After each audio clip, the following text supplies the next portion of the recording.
Before the world sees your wins, your soul has to feel your work.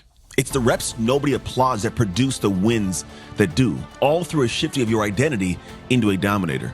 This is all done in the dark every single day. So let me be your guide as I welcome you to this episode of the Dark Work Daily. Hey, Friday, let's get after it. Let's have this conversation, one that needs to be had. I love the idea that you want something new. I love the idea you want to pursue something great. I love the idea that you have a big dream and aspiration. I love the idea, but I don't love what you do with the idea. I don't love that nothing happens with the idea. I don't love the idea it's the same idea a month from now, 6 months from now, a year from now. I don't love the idea that the idea has been the same idea for last year. It bothers me. And it's this thing where I look at the world. It's not like this, I can do it, why can't you? Or you should be able to. It's a reality that you can do anything you want beyond what I've done if you actually lock into the thought that anything's possible. And there's a space that I found most people sit in, which is the fear of moving, the fear of change. The fear of getting after it. Here's why. Most people have gone through, at this point in time, the people I'm talking to, which is you've probably navigated some things in life at a certain tick. I find that there's this process to change that most people don't pay attention to. And I like that it akens back to this thought I heard from Robin Sharp when he says, change is interesting. Change is, in the beginning, hard, ugly in the middle, beautiful at the end. Like it's hard in the beginning, ugly in the middle, but it's beautiful at the end of it. And most people have gone through enough change to realize the truth of this. But here's the problem. Most people have done the hard and the ugly and stopped before the beautiful. Why do they do this? Because I think what happens is most folks get to this point of the excitement. The beginning, the excitement, right? There's this beginning part that's so exciting and so sexy and so cool about what it could be, right? But they get to that unsexy middle, the hard and the ugly part of it. Like it's an interesting thing is there's a shiny object of what it could be and it excites the thought, it excites the mind, it excites the ideas. And I'm going to do something amazing, right? And then you start moving towards it and you find yourself in front of it and you go, this is hard. It's really difficult. I don't know if I can do this.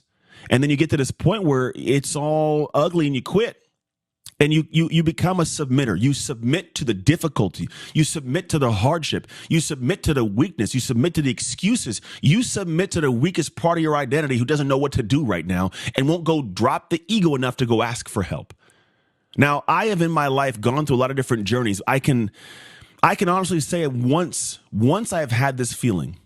Once, and I'm not saying I'm special. I'm saying that I was hardened at a certain level through the sports world, thankfully, to move past this weirdness of this thought that we have. And I had this when I came out of the NFL. That was when I had this thought. I came from a world where football is like you get after. There's no questions. It's just going to be ugly. You're gonna love the difficulty, but it's physical. I can do physical. Most folks can't. I can do physical. The football world, you don't have a choice. When your brain is tied to like this whole natural instinct of essentially running at something, running at you, you can turn a lot of things off that slow you down. You're used to the grit and the grind, the lifting, the mornings, the practices, the games. Like you just get used to the physical nature of it. But it is hard to transfer that to mental. It's hard to put that into emotional space separate from running around and tackling people. So what I found was I would get towards things and I'd move, and I came out of the NFL, had this gym business, and I was like, it's all mental. I'm moving mentally, right? But then I found myself at a sticking point where it was really, really ugly. I was looking at bankruptcy, looking at problems of my marriage, looking at friendships not supporting them. I was in a really bad place. And at a certain point, I wanted to quit. Now, thankfully, I might have quit for a day.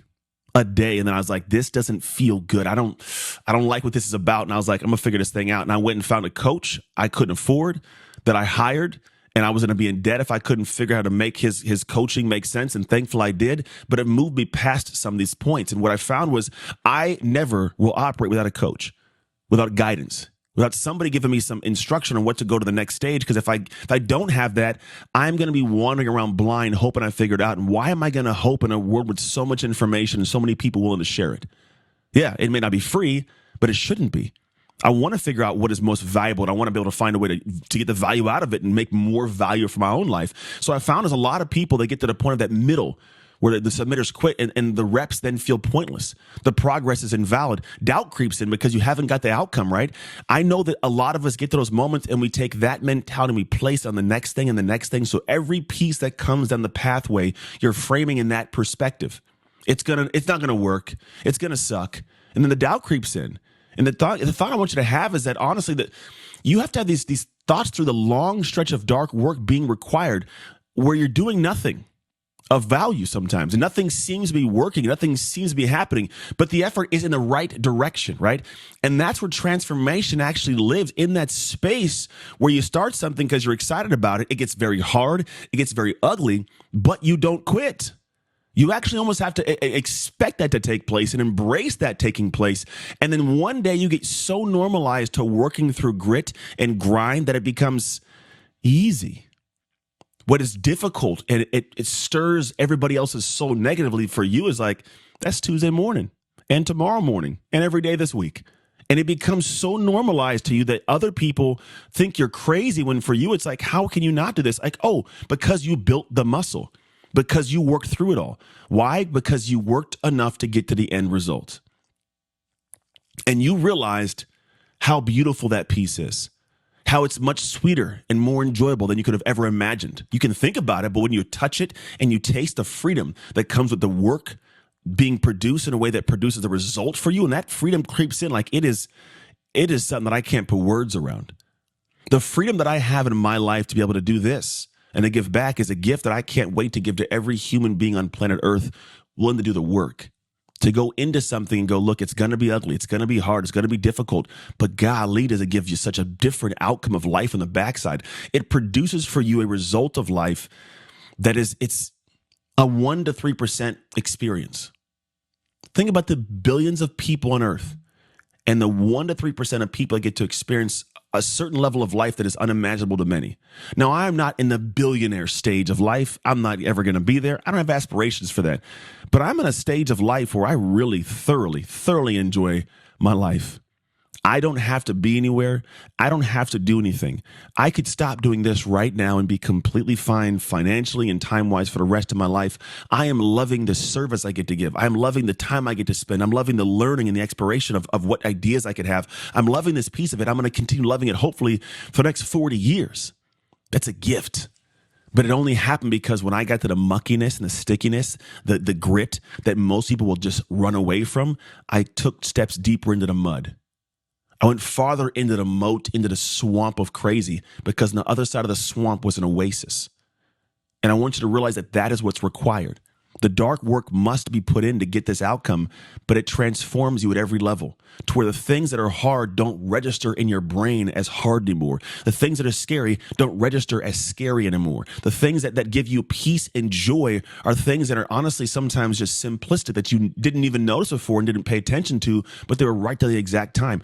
Everything about you rewires to where your perspectives of life just change, and your experience of life changes as well. And so for me to you, I want you to realize that your dream life that you want to live is 1,000% attainable. But you're going to have to wade through the dirtiest, craziest, swampy rivers you've ever imagined of difficulty emotionally, possibly physically. But it's a journey that I would never want to get to the backside of my life and question if my life could have been better because I didn't do the thing. And I don't want you to get there. I want you to think about the fast forwarding of your life. Imagine getting to a point in time where you look back on the moments and you have to question, did I give it all? Could my life have been better? The one life you get, could your life have been better?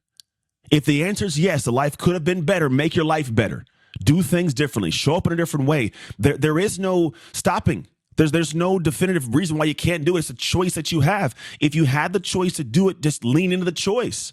No matter what's there. But you got one crack at this damn thing. And if you don't take a crack, I'm talking the biggest crack and swing, you're going to look back in your life and it's going to be a very heavy weight that you take to the grave that you can't change. So make a choice to step out of the unsexy middle quitting and actually move to the end destination. Because if you can move past the unsexy middle, the outcome is unimaginably amazing. And that is your destiny if you choose to pursue it. If this episode stirred something in you, good. That means there's work to be done. Don't ignore it, because listening is just the beginning. Because real change happens when you engage and you commit. So I invite you to join the Dark Work community inside the Dark Work app, which is where you communicate with amazing people on the same journey as you. You can find it on the App Store and the Google Play Store right now. Step into the conversations that sharpen your habits, strengthen your identity, and keep you locked in to the dark work.